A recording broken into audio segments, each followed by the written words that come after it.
Sun scorching down, wind breezing through the streets. Busy plaza filled with busy people, young and old searching through different eats. Hymns and praises echoes from the faithful. The great gate to the world lies within this, welcoming all travelers to and from, importing and exporting goods west to east, making people stay and stick like a gum. A city that is made from hopes and dreams, a place that shines like the sun with a glare. A wave of bright lights that sparkles and beams, a happiness that fills the soul and air. A jewel for people found here down south, oh the city I love without a doubt.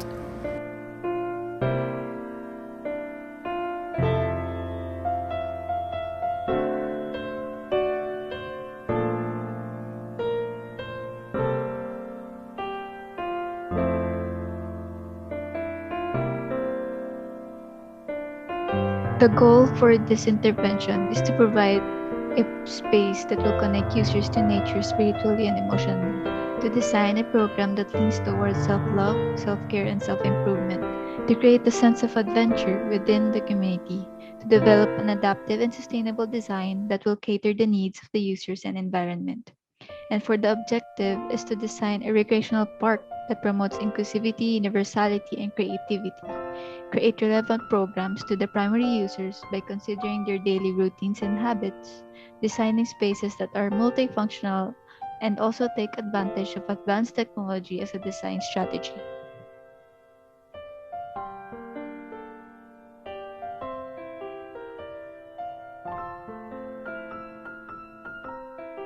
My site is located in Parañaque City with a population of 772,000. Here you can see the famous landmarks within this city.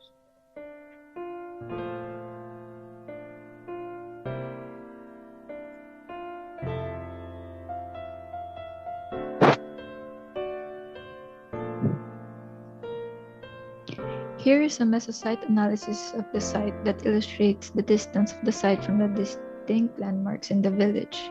This illustration shows the existing public spaces that is considered walkable from the site since the following are 400 meters away. As you can see, there are no existing nearby parks, not recreational space that promotes inclusivity.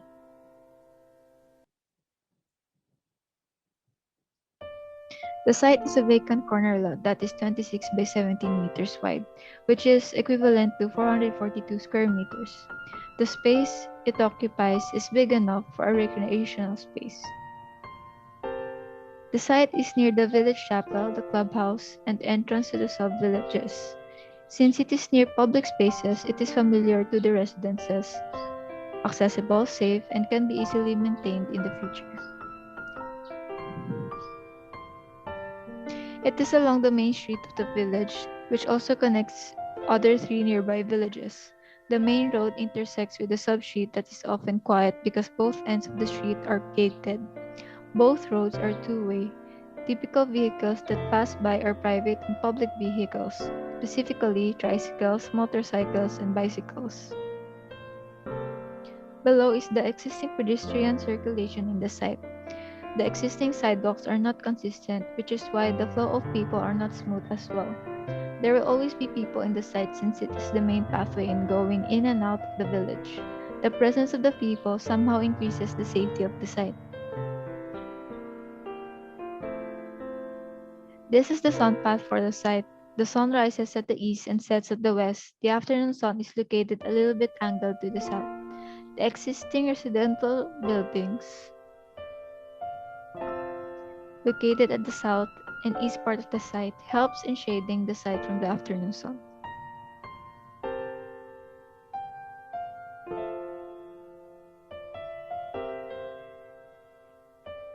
Starting with the vacant lot itself, the first thing I did was to provide 2-meter setbacks from the site perimeter. Based on my analysis, one of the major problems that this site has is the lack of sidewalks. People that pass by this area have no choice but to walk at the side of the road. Creating sidewalks for my site was my first design response.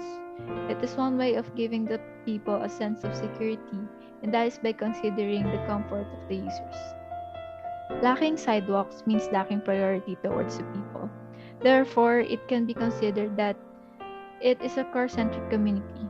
Subdivisions and villages should promote walkability because the best way we can meaningfully experience the site is not by traveling with cars but on our feet. So I decided to expand this side of the sidewalk so that I can add bicycle parking. I think this is the best location for the parking since this street is gated at the end. Almost no vehicles pass here. To separate it from the sidewalk is by leveling it with the road. The next step was to add entrance points. There are three entrances to the park. These entrances are along the pedestrian circulation of the site, so people coming from different directions could access the park easily. The linear paths are then transformed into curved paths. Curved paths are more likely to manipulate the mood of users. It creates a sense of comfort and relaxation. After creating the paths for the park, I began to divide the spaces and create different programs for each.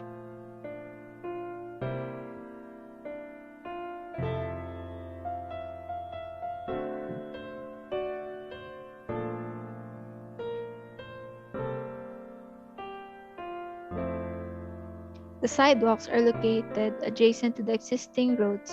The sidewalks are located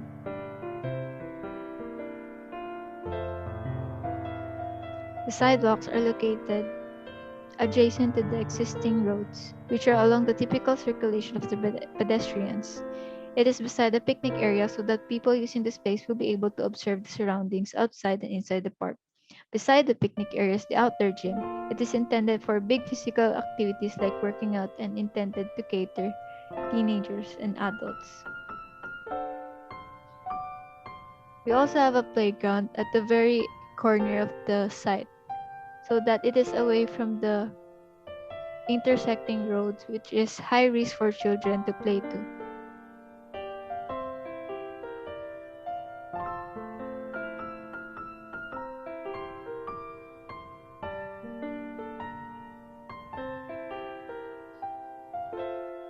Given the location and the space for the sidewalks, and considering the existing pedestrian flow along the site, the limit for the users to experience the space is illustrated through a volume.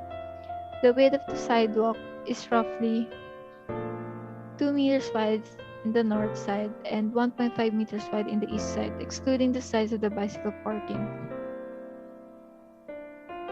The volume is then pushed down, leaving out where the posts for the roof should be located, following it by adding another support for the roof with beams. In deciding the sidewalk, it is always important to consider the sun path for the site.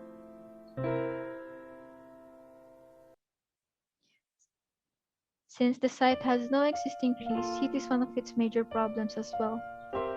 In the first illustration, the form of the roof is patterned from the form of the pathway.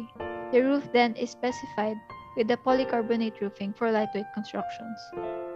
Since the path of the sun is angled in the different times of the day, roof overhangs are extended inwards to protect the sidewalk from afternoon sun, as well as towards the edge of the bicycle parking.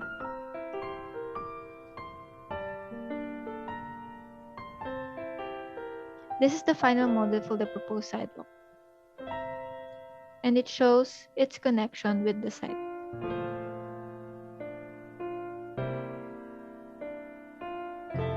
The first process in designing the bicycle parking was to start with a volume.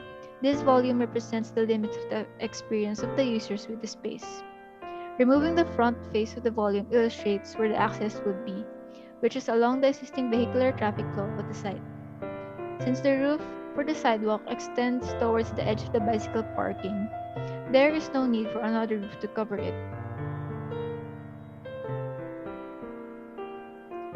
Taking also into consideration the sight lines, all side faces of the volume is removed. This illustrates the visual accessibility of the users of the park. This also creates a smooth panoramic view of the streets when observing from inside the park. Slope is also added to the parking so that there will be no puddles when it rains. Rainwater will slide down to the curve of the road where the existing road gutter is located. Bike racks are also provided. In this parking, there are 9 racks and each rack can occupy 2 bicycles. Here we can see the maximum capacity of the parking. It can cater a maximum of 16 bicycles. The parking is 7 meters wide and each rack is spaced at 0.9 meters on center. This next illustration shows the connection of the parking and the sidewalks. It shows the separation of the traffic and pedestrian flow. For the outdoor gym, equipment such as pull-up bars are placed. This equipment is most likely what people do not have in our homes because it requires medium to heavy installation.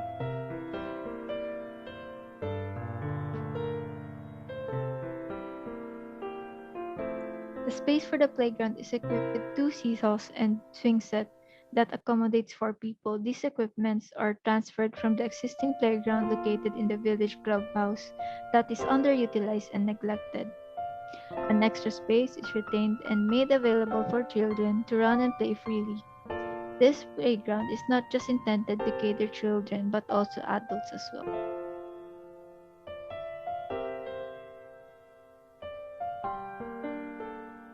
In the picnic area, tree-like infrastructures are placed to provide shade and provide the needs of the park itself, like care and maintenance. Just like the actual trees, it collects rainwater to help moisten and water the surrounding landscaping within the park. It also provides adequate shade to each space. At night, it glows, lighting the entire park, making the streets alongside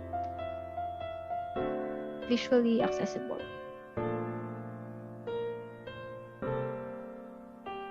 Here's an illustration of where this structure are located. They are placed in the picnic space because it shades almost every space in the park. Even at different times of the day, it is also visually pleasing looking from outside the park. The curved canopy of the trees-like structures manipulate the movement inside and outside the space. Its organic shape breaks down the monotony of the sidewalk design as well as the existing surroundings.